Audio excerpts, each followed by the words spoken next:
सातारा जिल्ह्यात वाई शिक्षण विभाग अव्वल. शासनाच्या कोणत्याही निधीचा वापर न करता वाई तालुका प्रज्ञा शोध परीक्षा व इयत्ता पहिली आदर्श वर्ग स्पर्धा परीक्षेचा पारितोषिक वितरण समारंभ उत्साही वातावरणात संपन्न. नमस्कार, मी संजीव महामुनी, सातारा जिल्हा प्रतिनिधी आणि आपण पाहताय युवा मराठी न्यूज. शिक्षण विभाग पंचायत समिती वाईच्या वतीने वाई तालुका प्रज्ञा शोध परीक्षा आणि पहिली आदर्श वर्ग स्पर्धा परीक्षेचा पारितोषिक वितरण समारंभ बुधवार दिनांक 29 एप्रिल रोजी मोठ्या दिमाखात पार पडला. शासनाच्या कोणत्याही निधीचा वापर न करता शिक्षण विस्तार अधिकारी शकील मोमीन, दिलीप बाबर, साईनाथ वाळेकर, गट शिक्षणाधिकारी हर्षवर्धन मोरे, सर्व केंद्रप्रमुख, शिक्षकवृंद, पंचायत समिती वाईच्या वतीने या कार्यक्रमाचे आयोजन करण्यात आले होते. 77 विद्यार्थी व 55 शिक्षक यांचा आदरपूर्वक सत्कार या कार्यक्रमात करण्यात आला. जिल्हा परिषद आदर्श शिक्षक म्हणून रामदास जाधव, जिल्हा परिषद शाळा शिरगाव आणि अनिता गोरे, जिल्हा परिषद शाळा अभिपुरी यांना सन्मानित करण्यात आले. श्री शैलेश नामदेव सपकाळ, सदस्य पंचायत समिती वाई, श्रीमती हर्षदा सुरेदी फरांदे, सदस्य पंचायत समिती वाई, श्री स्वप्नील अशोक गायकवाड, सदस्य पंचायत समिती वाई, श्रीमती वृषालीताई ललित चव्हाण, सदस्य जिल्हा परिषद सातारा, श्री दिनकर उर्फ बापूसाहेब महादेव शिंदे, सदस्य जिल्हा परिषद सातारा, श्रीमती वर्षाताई लालसिंग जगताप, उपसभापती पंचायत समिती वाई, श्री विक्रांत भैया विठ्ठल डोंगरे, सभापती पंचायत समिती वाई यांची मार्गदर्शनपर भाषण झाले.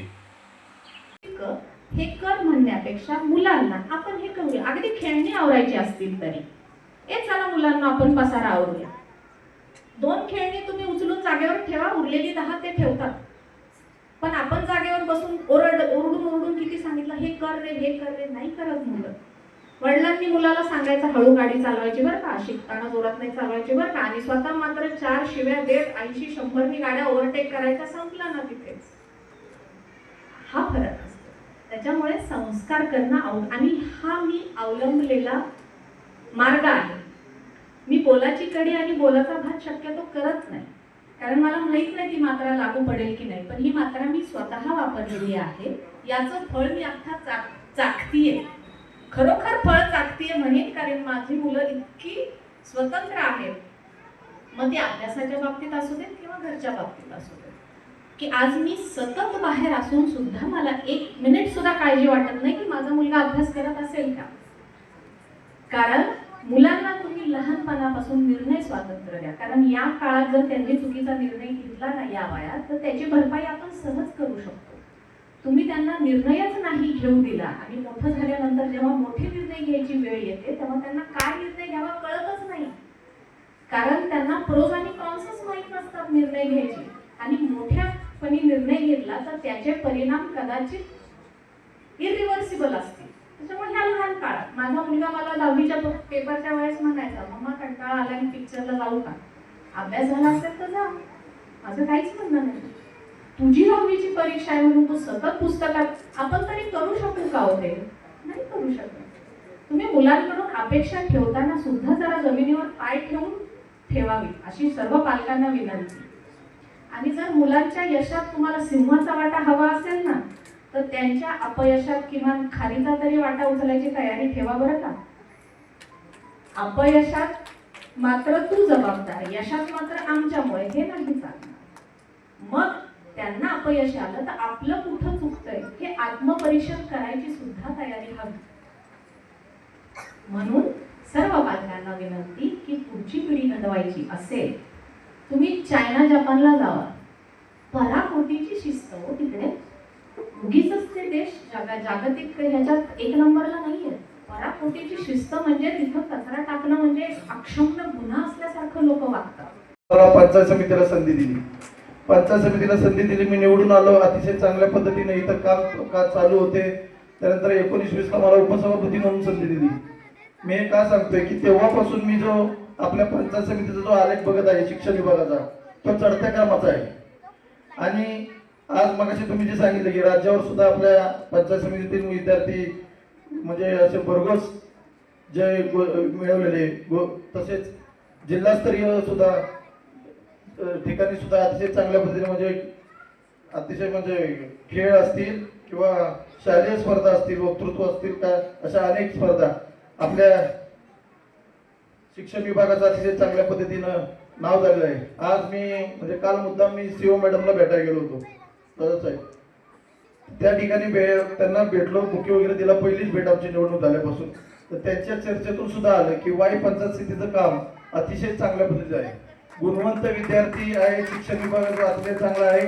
आज सातारा जिल्ह्यामध्ये सुद्धा आपल्या वाई पंचायत समितीचा 1 नंबर लागू शकतो. म्हणजे आज जे नवीन अभियान आलेले मुख्यमंत्री समृद्ध पंचायत राज अभियान, त्यामध्ये सुद्धा आपल्या तालुक्यातील जवळजवळ 20 गावं बसणार आहेत आणि त्या तालुक्यातील जिल्ह्यात जी पहिली 6 ते 7 गाव आहेत ती आपल्या तालुक्यातीलच आहेत जिल्ह्यात सुद्धा. त्यामुळं 100% ते सुद्धा बक्षीस आपल्याला मिळेल. सांगण्याचा उद्देश हाच आहे की गेले 4.5 ते 5 वर्ष प्रशासन काम बघत होतं, पण प्रशासन काम बघत असताना देखील कोणत्याही पद्धतीचा हलगर्जीपणा न करता अतिशय जबाबदारीनं सर्वांनी म्हणजे शिक्षक असतील, ग्रामसेवक असतील, BDO साहेब असतील, सगळे शाखा प्रमुख असतील, अतिशय चांगल्या पद्धतीने आपला पंचायत समितीचा जो गाडा आहे खऱ्या अर्थानं तो चांगल्या पद्धतीने हाताळण्याचं काम केलं. आणि आज जिल्ह्यामध्ये सुद्धा आपल्याला 1 नंबर म्हणजे जवळजवळ मला वाटतं 2 कोटी बक्षीस आहे 1 नंबरला पंचायत समितीला. त्या बक्षिसाचं आपण लाभार्थी होऊ शकतो, थोडक्यात आपल्याला ते मिळू शकतं. एवढं चांगलं आपल्या पंचायत समितीचं काम आहे. आणि चांगल्या पद्धतीचे ग्रामपंचायत सुद्धा आपल्या पंचायत समिती किंवा आपल्या तालुक्याला ते सुद्धा बक्षीस मिळू शकतं. आज या ठिकाणी या कार्यक्रमाला उपस्थित राहत असताना स्टेजवरचे सर्वच मान्यवर असतील, शाखा प्रमुख असतील, समोर बसलेले विद्यार्थी असतील, शिक्षक, त्यांचे पालक तत्व, जसं आता ज्या पद्धतीने चव्हाणताईंनी मार्गदर्शन केलं, स्वप्नीलबाईंनी केलं, बापूंनी केलं, या प्रत्येकाचा काही ना काहीतरी उद्देश घेण्यासारखा आहे. आज मी सुद्धा आवर्जून सांगतो की गेले म्हणजे मी एक स्पोर्ट्समॅन आहे म्हणून स्पोर्ट्स बद्दल बोलतो खऱ्या अर्थानं की सांघिक खेळ असतील, वैयक्तिक खेळ असतील, आज किशनगड कॉलेजवरती ज्या ज्या वेळेला आपल्या तालुक्याच्या स्पर्धा होतात गेले 10 वर्ष मी प्रत्येक ठिकाणी मी असा उद्घाटनाच्या निमित्ताने जात असतो आणि अतिशय चांगल्या पद्धतीने मुलं त्या ठिकाणी देखील म्हणजे आमचा पश्चिम भाग तर बोरगाव वगैरे, आकोशी, वाशिवली केंद्र या ठिकाणी सुद्धा मुलं मुली कुस्ती खेळायला लागल्यात हे विशेष आहे. कारण सांघिक खेळ ग्राउंडवर ज्या ज्या वेळेला जातो त्या वेळेला मी पाहतो अतिशय चांगल्या पद्धतीने विद्यार्थी तिथं त्यांचं कला व त्यांचे कौशल्य दाखवण्याचा प्रयत्न करतात. आणि भुजला देखील आपल्या तालुक्याच्या कुस्तीच्या स्पर्धा होत्या त्या ठिकाणी देखील अतिशय चांगल्या पद्धतीनं स्पर्धा पार पाडण्याचं काम पार पडतात. आपले पोद्दार सर असतील, जाधव सर तर प्रामुख्याने पुढे असतात, म्हणजे तिकडे असतील त्यावेळेला सर्व शिक्षक वर्ग असतो. शिक्षकांचं आवर्जून कौतुक करायचं म्हणलं तर आपल्या तालुक्यातील शिक्षक म्हणजे पटसंख्या जशी आहे आज आपण बघतोय की बोपर्डे हायस्कूल असेल, आपलं निकमवाडीचं असेल, आपलं पसरणे असेल, अशा बरेच हायस्कूल आहेत की त्या ठिकाणी शिक्षकांनी अतिशय चांगल्या पद्धतीचं काम करून विद्यार्थ्यांना अतिशय चांगल्या पद्धतीचं मार्गदर्शन करून म्हणजे स्वतःच जबाबदारी ते पार पाडतातच, पण आपल्या हातातून एखादा हिरा कसा घडेल, एखादा चांगला कसा विद्यार्थी यश मिळेल विद्यार्थ्याला यासाठी पूर्णपणे कार्यरत असतात. आज खऱ्या अर्थानं आपल्या तालुक्यातील ग्रामीण भागातील शाळेंचा विषय मी बोललो होतो पाठीमागे, सर्व शिक्षकांना माहिती आहे. जसं पाचगणी महाबळेश्वरला अतिवृष्टी असते त्या पद्धतीनं आपल्या पश्चिम भागातील ठराविक शाळेला सुद्धा पावसाळी सुट्टी मिळावी अशी एक आम्ही पंचायत समितीच्या पहिल्या मीटिंग मध्ये ठराव घेतला होता. पण त्यामध्ये सुद्धा शिक्षकांचं असं म्हणणं की ज्या ज्या वेळेला उन्हाळी मुंबईकर सगळे आमच्या पश्चिम भागातील येतात त्यामुळे विद्यार्थी काय शाळेमध्ये सापडणार नाहीत. म्हणजे